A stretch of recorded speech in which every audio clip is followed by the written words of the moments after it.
vote of thanks to Archdeacon David for setting the scene so well for us for our reflections this morning. Clergy Wellbeing is at the heart of a resilient, spiritually vibrant church. Within our diocese, where communities are sometimes diverse from one another, rural and urban, the pressures and privileges of ordained ministry are deeply felt. Our ministers are called to lead, support and care for others, but often do so while facing personal, pastoral and professional challenges that can affect their physical, emotional and spiritual health. As Archdeacon David has touched on, as archdeacons, we see this firsthand on a regular basis. But we recognise that flourishing ministry requires dedication and commitment from us all. As we seek to nurture a healthy diocese, prioritising the well-being of our clergy is key to who we are as church in this county. I've said before at Synod that well-being starts with each one of us as individuals. We manage our own time, our own diaries, although I know things are imposed on those. We have the freedom to say no. We have the freedom to plan holidays, time off and rest. So making the choices ourselves is a first point of call, the first stop, the first decisions that need to be made. I have the privilege of chairing the Clergy Wellbeing Group for the diocese, which we began in the autumn 2 years ago to reflect on the Covenant for Clergy Wellbeing, which we adopted in this synod that October.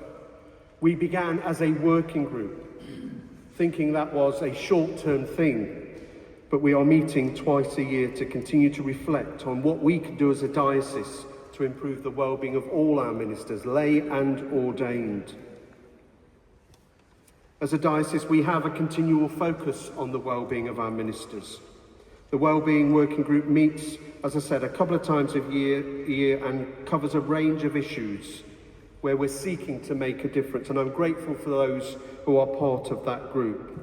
It's made up of a first incumbent, a self-supporting minister, a clergy spouse, and other ministers, lay and ordained, and I'm grateful to each for their part they play.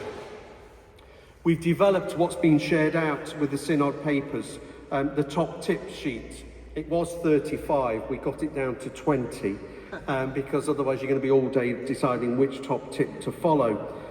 This has been drawn from a range of groups and gatherings that I've been part of, and has been added to by the Wellbeing Group. I've met with some clergy chapters with missional leaders' lunches in the diocese, and the list is a collection of people's thoughts. It's there as a resource for all of us to use and to see what works for us. I've also simplified the questions that were sent out that we reflected on during 2024, both as individuals, as parishes, and in wider deaneries. So they're all on one sheet now, and there are questions to use from laity to laity conversations, clergy to laity conversations, and clergy to clergy. Again, a resource for you to use in your context, whether it's parish, benefice, or deanery.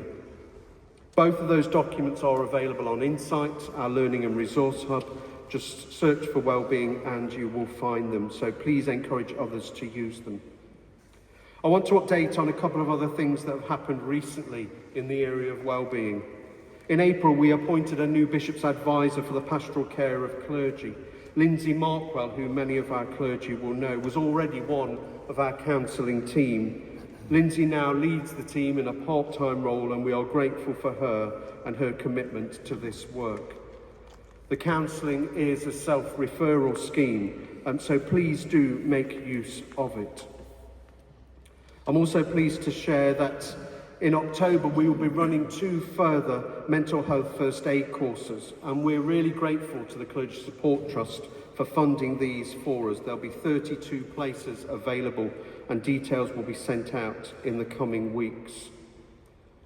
But to start off this morning, I'm going to ask you as Synod to reflect on the 2 questions that we sent and will be on the screen. These are on the top tips questions, but I want you to kind of get into threes or fours, or a bigger group if you want, mixture of clergy and laity.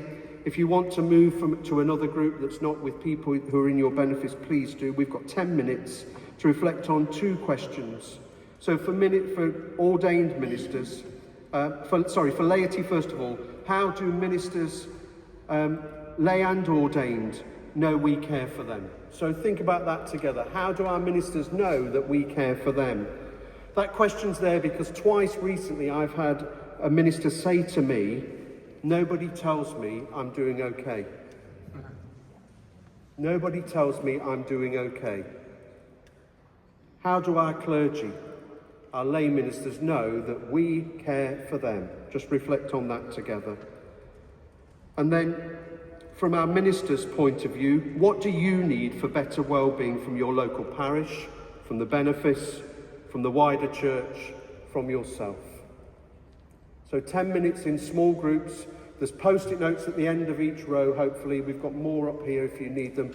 And what we'd like you to do is, as a group, answer each question on separate post-it notes, and then as we go into the coffee break later, stick the post-it notes on the flip charts that are over here, and then we will get those typed up and circulate those after today. So reflect on those 2 questions for 10 minutes, and then I'll bring us back together.